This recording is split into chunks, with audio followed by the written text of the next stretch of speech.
How are you? I'm doing well, Sai. How are you? I'm doing well. Thank you so much for making the time to have a lightning conversation with me today. Thank you very much for asking me to participate. You're I always most love talking about these topics. you're most welcome. The event would definitely not, nor the concepts, nor the richness of what's possible, really be complete without you. So we are very fortunate to have your contribution all around. You're far too kind. Not at all, not at all. So would love for you to introduce yourself a little bit and kind of tell the world who you are, and we can dive in a little bit more deeply. Sure. My name is Lisa Cavanagh. I've been an IT and business professional for the past, oh goodness, I'm going to date myself, over 25 years. And very much over the last several years, been engaged with how organizations embracing the disruption that technology as well as just life has injected into the way that we work.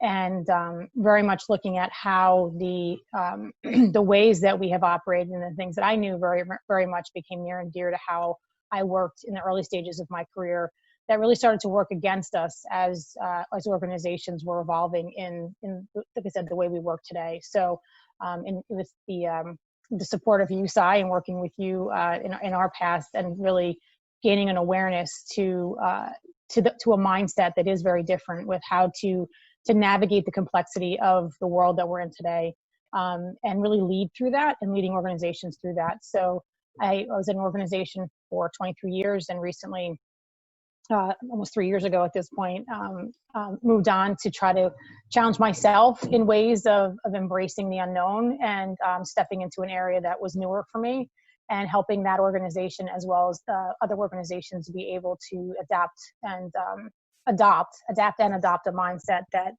is really what is needed to survive and thrive, as you would put it, in the world we live in today.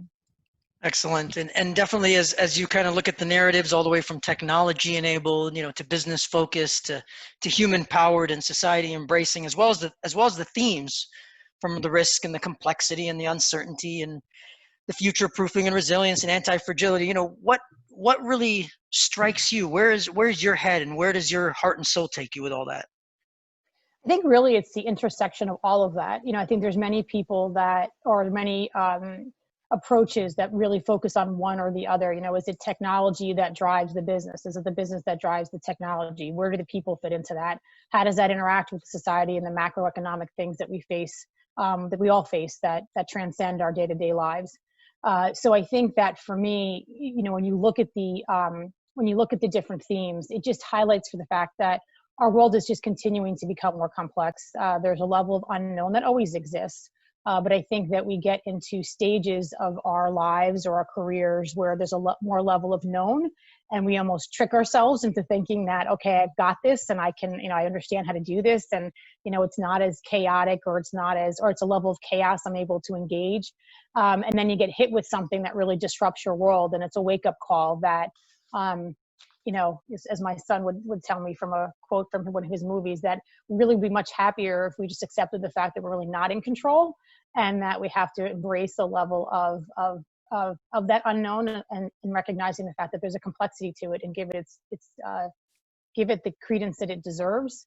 But that takes leadership. It takes a level of leadership to really acknowledge that and to, I don't say be comfortable with it, because I don't know if I will ever be comfortable with it, but just recognizing that is the world with which we live. And it's not just today. That level of complexity has been there. It does, I think, get increasingly complex, but the level of unknown, I think, is really a constant. We just like to fool ourselves and think that it becomes more known, and it's really not. So that's what really inspires me, is, as I said, very long-winded answer to, it's the intersection of all of those and how we embrace the different themes. Excellent. And I really love the key words that you're emphasizing. One is intersection, definitely tricking or fooling ourselves, as you mentioned. You've mentioned leadership, you've mentioned navigation, and then complexity.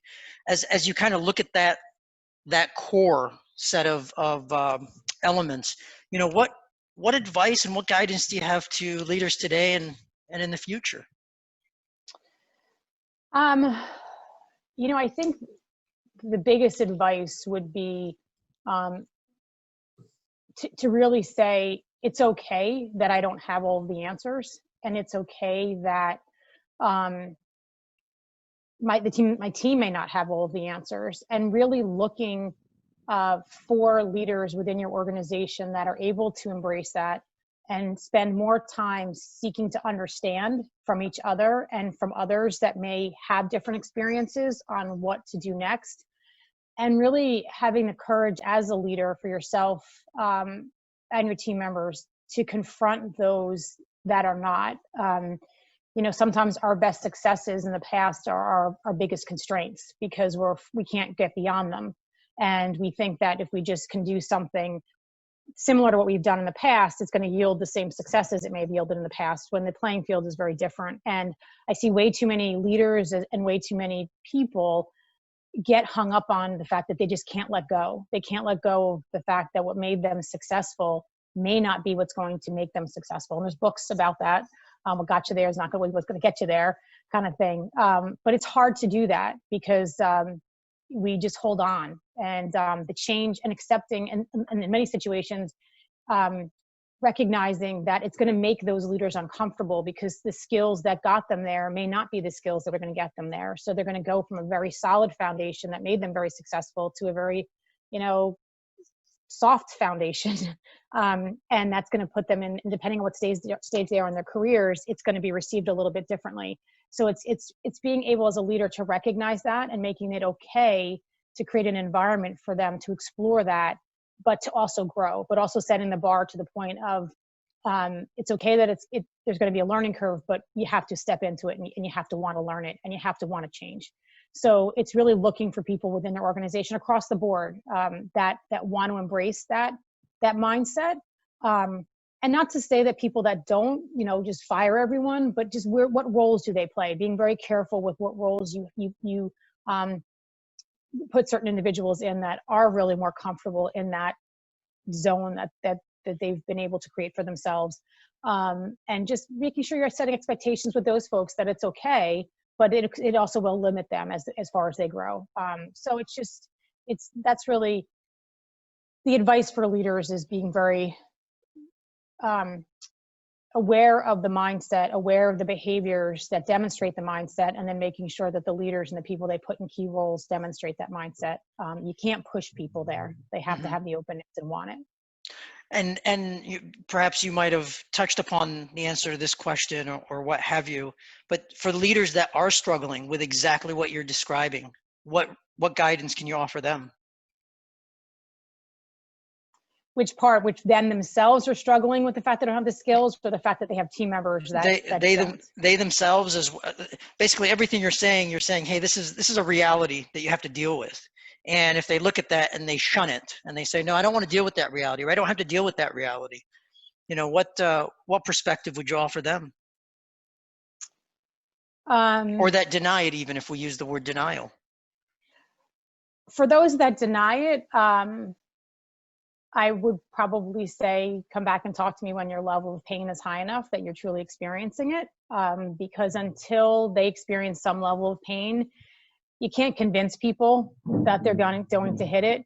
I think there are for the leaders that are just denying it, that's kind of what I would say. For the leaders that say that they really want to confront it, but maybe rationalize what's there, just really trying to help them through either observing or seeing them, if they're able to work with them, seeing them in real time and being able to point things out that create an awareness for them in real time as to the fact that reality is there and they can't control it.